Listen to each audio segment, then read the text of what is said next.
Good morning. This is Pixie. I'm off to do my yoga, do Raja yoga. Ooh, got to slow down. Some chat with horses in front of me. Some little foals in there. Yeah, I want to go around here. Very nice. So, I don't know, a few things to talk about, I guess. So, off to yoga, and I went to a staff do a while back. I don't know if I've mentioned this before, and basically, there's lots of alcohol involved, because they set a tab up, just drink as much as you want, sort of thing, so okay. And then I was just sort of, I don't know, competing with the girls there, I guess, and so I probably had about eight pints. Equivalent to it, like shots and all sorts of things. There was a cock up by the bartender. She basically, I asked for double rum and coke, and what she gave me was two cokes, 2 shots of rum in that thing. I don't know. So that was a blast in itself. So, what did I notice? It kind of shut down some of the chakra points in the heart, because the heart, this is what I learned within the group, is that it's not just defined by, it's like a circuit, you've got points in the circuit, it's not just this big chunk there or some energy source, and I guess that's probably true for all the chakra points, so they got other minor points in them. So just when you think you know, or you learn something else. That's how it works in life. So so there's minor energy points, and things get held and caught up in there. That kind of like they're kind of toxic, like descaling. So you're doing some of the work is clearance work. We kind of just burn it off and sort of smoke it out of your body. That's the kind of way you see it. You're cooking it off. And when it's more effective for your chakras, you'll probably feel like warmth or energy, maybe you feel cold, maybe you're on the magnetic spectrum in some way there a bit more, but you'll definitely feel a difference in that point of the body, energy-wise, that will make you feel a lot different. I hope this camera angle's better. I've got these like long windows, and so I've kind of put it halfway up. I don't want to distract me driving, obviously, because I am actually driving. I'm not sort of sat in a simulator at home. Put it in the background or something. It just speaks in my mind as I go, because your mind is sort of split into different neural networks, and my consciousness, a bit like my consciousness really. I was thinking, based on someone's comment I read, that I'm a vehicle driving a vehicle at the moment. Because simply I'm here, but I'm also there as well, or somewhere else. And I've kind of stopped, there's a few things I've stopped doing, I've kind of evolved. So I stopped thinking about the past as having any impact on the present. It does, but it's a causal effect, not necessarily going too fast then. It's not necessarily that I'm held accountable by singularity, because in the present moment I can change all that. I'm the writer of my own destiny, and this kind of thinking. Maybe I had to drop down gear. That would probably prevent me. No, I don't have got that many reps. Okay. It's one of these roads where it keeps swinging from 50, 40, 30.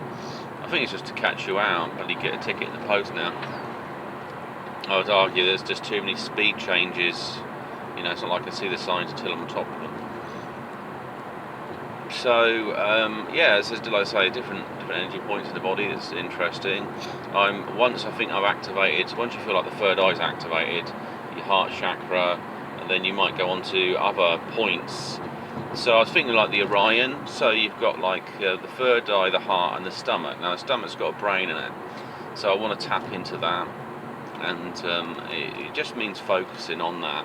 And the focus, it's a bit like this with the circuit. You've just amped up the energy because you have concentrations in that area, And you know, this is a problem with Western thing. We're thinking all the time. Think. You need a little tap on the head, because I think the only part of their body they can learn from is their brain, and so they become obsessed by that part of their body, and as a result, they develop that part of the body. But then they switch off from other things.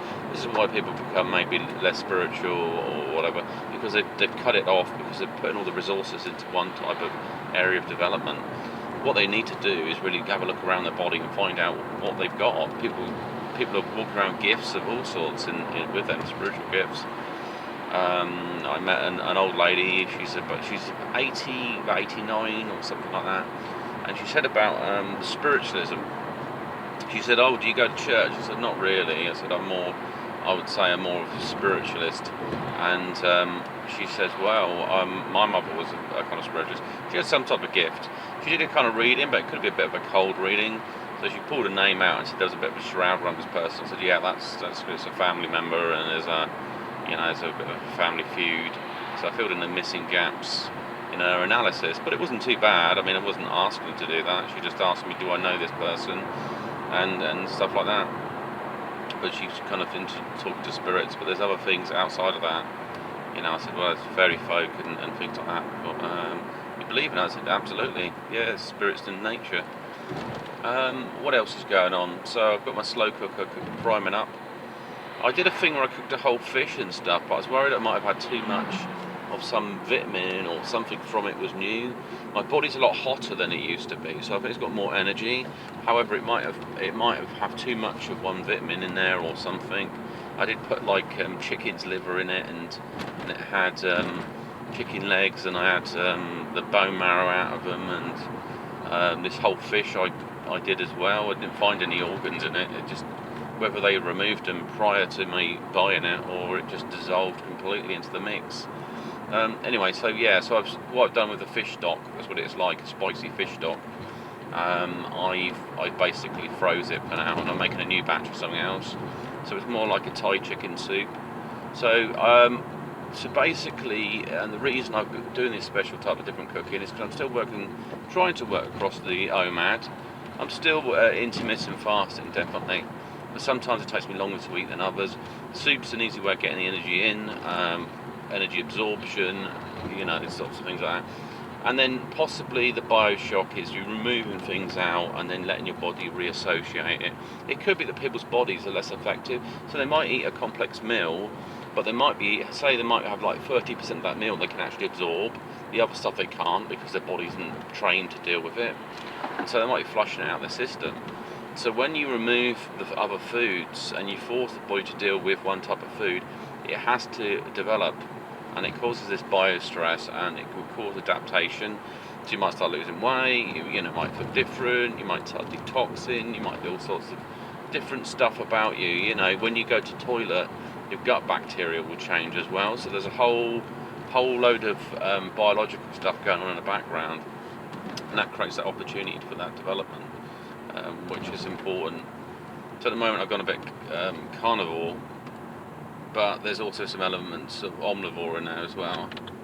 So no, how can that be true? But I say mainly it's carnivorous, but I'm probably going to stick some coconut milk in the mix with this Thai, so I've got some herbs and things are okay. I'm just not putting like loads of veggies in it and stuff. But at some point I may just go, hey, I'm going to eat a load of vegetables, and then cause another stressor and see how my body evolves to that and adapts. So that's kind of what it is, progression. Different forms of health progression. I'm reversing. In my car. It's very quiet today, I wonder why that is. Well, that's gone all over the place, hasn't it? Where am I going? Bit of a wild turning arc for my driving. Don't usually go that far out, do I? There we go. Don't slow down. Jesus, these cars don't moan about parking. So yeah, so for me it's kind of like going to I'll go further than that. Go into to do my meditation, it's like going to choir. So I'm like harmonising with other people that's there and connected to this network of people that meditate at the same time and stuff. So I can kind of evolve that a bit more. And fasting helps that as well. There's other tricks you can do with if you wanted to improve yourself, like your heart meditation, is that you take things that will they will basically boost your energy levels. So things like bananas and stuff, the electrolytes and stuff is good. Potassium's good for your heart. You don't have to eat loads, but you can do. Anyway, this is Pixie signing off from this video, and speak to you soon.